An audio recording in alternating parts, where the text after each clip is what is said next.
po na pinakamahalaga ay para sa COMELEC, bakit hindi nyo in-install yung totoong version na na-audit sa lahat ng mga makina? Siguro po magkakaroon tayo ng malaking problema pagkatapos ng eleksyon na ito dahil napakalaking question yan pagdating sa integrity ng automated counting machines, and sa results nito dahil magkaiba yung software na na-audit at yung software na nasa loob ng mga makina ngayon na siyang magbibilang ng ating mga boto.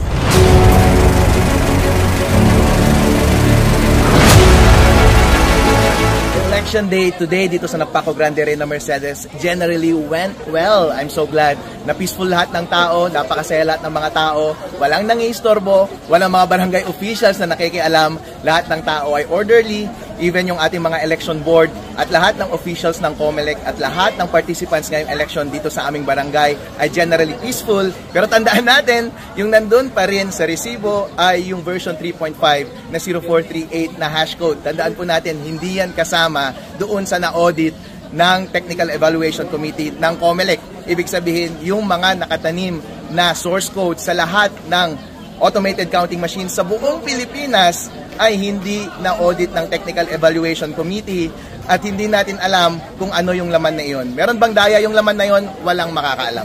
Fake news daw po iyon. Anong masasabi niyo doon, attorney? Ang COMELEC ang fake news. Obviously, si Chairman George Garcia, hindi niya alam kung ano yung pinagsasabi niya.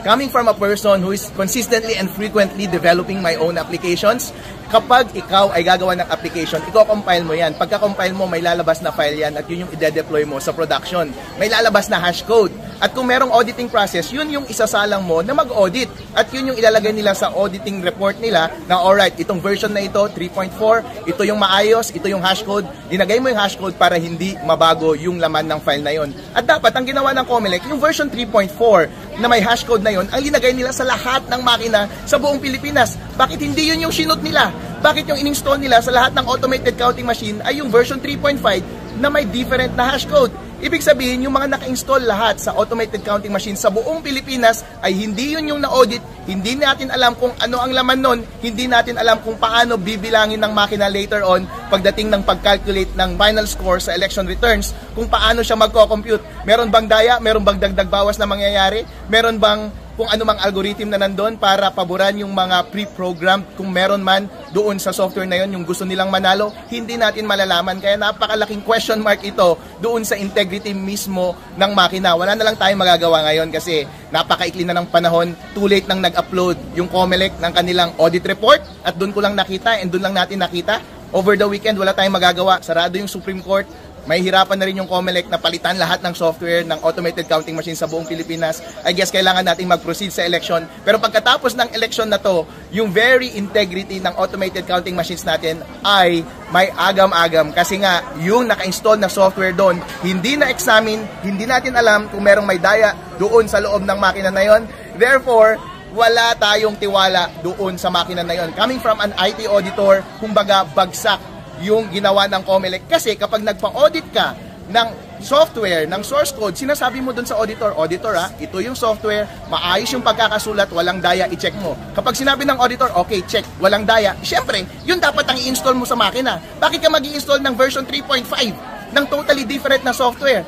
Anong gusto mong gawin? Bakit yun ang ginawa ng COMELEC? Attorney, any plans after the election? Wala akong masyadong concern about sa outcome ng elections na to. Kung ano ang gusto ng taong bayan, yun dapat ang lumabas sa election. Ang primary concern ko is, dapat kung ano ang ninanais ng taong bayan ay yun dapat ang mabilang at yun dapat yung lumabas sa resulta ng eleksyon. Tandaan po natin, buong Pilipinas, ito lamang ang tanging pagkakataon natin na mag-exercise tayo ng ating kapangyarihan dito sa ating bansa. Ito yung tunay na demokrasya. Pero bakit hindi pa nila ibigay ito sa atin? Bakit hindi pa nila gawing maayos ang ating eleksyon? Kung iboboto man nila si Attorney Harold Respicio, hindi pa ako concerned doon. Kung hindi nila ako iboto, hindi rin ako concerned doon. Ang pinaka-concern ko is, kung merong binoto ang isang botante, yun dapat ang mabilang. Kung ano ang boto ng taong bayan, yun dapat ang maging outcome ng ating eleksyon. Pero dahil iba yung source code na nasa loob ng lahat ng makina sa buong Pilipinas, hindi natin masisigurado yan. Any message, Attorney, sa lahat ho ng ating mga kababayan?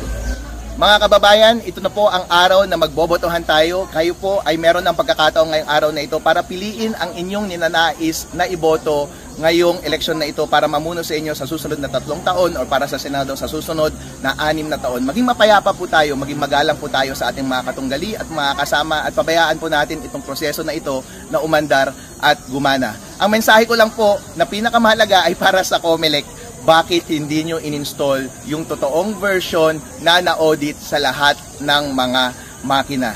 Siguro po magkakaroon tayo ng malaking problema pagkatapos ng eleksyon na ito dahil napakalaking question yan pagdating sa integrity ng automated counting machines and sa results nito dahil magkaiba yung software na na-audit at yung software na nasa loob ng mga makina ngayon na siyang magbibilang ng ating mga boto.